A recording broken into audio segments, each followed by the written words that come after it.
My name is Dr. Elias Maren, and 3 months ago, I was a trauma medic stationed aboard the United Earth research vessel Serapis 9, orbiting the newly discovered planet Ka Thyra Prime. Back then, I believed in reason, in biology, in logic. I believed the universe was vast, but still bound by the same natural laws that govern us all. That belief shattered the night the alien nurse looked me in the eyes and said, "You got me pregnant, human." Beginning, the encounter. Ka Thyra Prime wasn't supposed to be habitable. The early scans showed a toxic atmosphere, heavy methane presence, and magnetic storms strong enough to cripple drones. Yet, under the planet's violet skies, life thrived: crystalline forests, phosphorescent rivers, and a native species that called themselves the Thurani. They were tall, elegant beings, semi-translucent skin that glowed faintly, like light passing through living glass. Their eyes shimmered with shifting colors. When we first encountered them, I was assigned to the Medbay to assist in their physiological assessments. That's when I met Nira, the alien nurse. She wasn't like the others. Her speech patterns were precise, her empathy uncanny. When she looked at you, you felt like she saw you, not your uniform or your species, but the echo of who you were inside. Our medical team had agreed to share human and Thurani healing methods. Their technology used biofrequency resonance, sound-based medicine that could manipulate cellular repair. We traded knowledge, ran tests, and learned. During one of those long sessions, as we worked side by side under the sterile white light of the Medbay, I noticed how Nira would hum a low, rhythmic tone that made my skin prickle. She told me it was part of the healing process. The hum synced with my own neural activity, calming me in ways I couldn't explain. Days turned into weeks. We became partners in the lab. Then we became something more. The night in the Medbay. It happened during a crisis. A solar flare hit the ship, frying half our systems. The radiation surge sent several crew members into shock, their vitals collapsing. I was in the Medbay with Nira, working on stabilizing a lieutenant whose pulse was spiking. The lights flickered, alarms screamed, and in that chaos, a containment chamber ruptured, releasing an experimental bioadaptive serum the Thurani had been developing. The serum wasn't supposed to interact with humans. It was meant to enhance cellular repair in their species. But the energy discharge forced Nira to pull me close, shielding me with her body as the serum vapor flooded the room. The next moments were a blur of light and pain. I remember her hands gripping me, her hum rising to a desperate pitch. The vibration wasn't just sound, it moved through me, syncing with my heartbeat. Then everything went black. When I woke up, we were both quarantined. The scans showed no immediate harm, though my vitals were strangely stable, too stable. Nira's readings were erratic, her bioenergy field fluctuating. She insisted she was fine. She smiled that gentle, knowing smile and said, "We are connected now." I thought she meant emotionally. I was wrong. Middle, the impossible truth. Weeks passed. The ship repaired its systems and resumed orbit. I went back to duty, but something was off. Every time Nira entered the room, my body reacted, heart rate spiking, temperature rising. The med sensors picked it up. The other doctors teased me.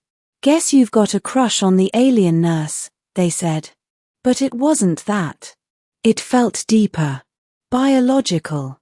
As if our bodies were communicating in ways I couldn't perceive. Then one day, Nira came to me looking different. Her usually translucent skin had taken on a faint silver hue, glowing softly around her abdomen. Her eyes, which normally shimmered with calm light, now pulsed with shifting amber tones. "Elias," she said quietly, "I need to speak to you privately." We went to the observation deck. The stars outside stretched across the black like shattered diamonds. She stood there, hands clasped around her midsection. "Something is happening to me," she whispered. My people call it the awakening. It only occurs when two life forms resonate in perfect harmonic fusion. I frowned. Resonate? You mean, biologically compatible? She nodded slowly. It is impossible. Our DNA shares less than 2% similarity. Yet, she looked down, voice trembling. I am carrying something. A life form. I froze. A life form? She looked up, meeting my eyes. And with a trembling breath, she said, "You got me pregnant, human." The revelation. At first, I laughed. It had to be a mistake. The scans must have misread. But when I examined the medical data myself, the evidence was undeniable. There was an embryonic entity forming inside her.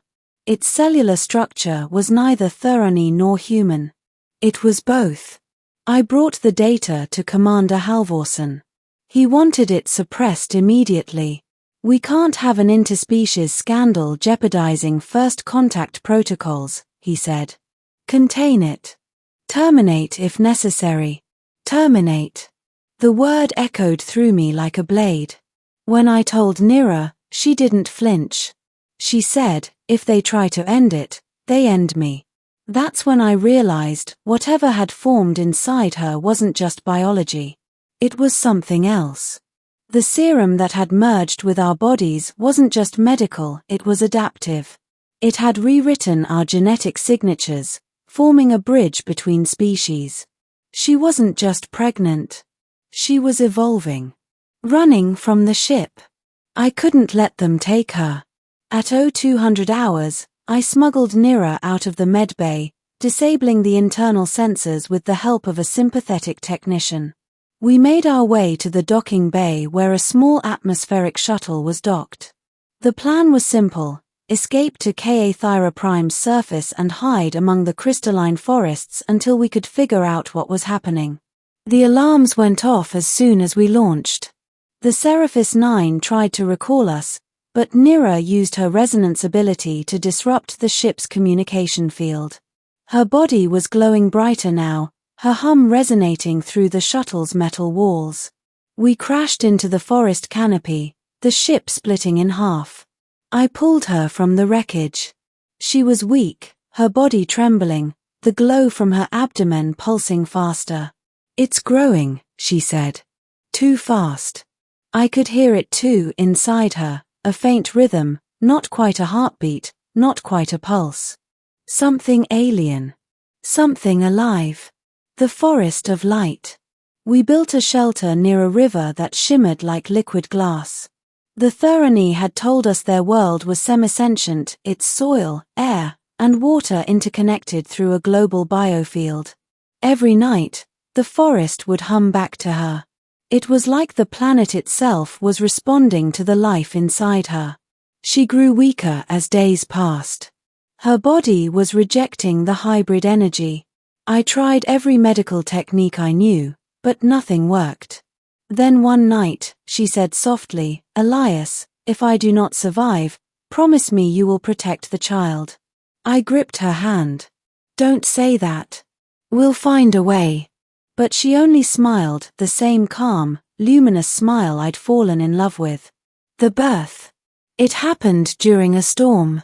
The skies cracked with green lightning. The biofield pulsed violently around us. Nira's body was convulsing, light radiating from every pore. I held her as she screamed, not in pain, but in resonance. The air around us vibrated like a living instrument. When the light finally subsided, she lay still, her breathing shallow.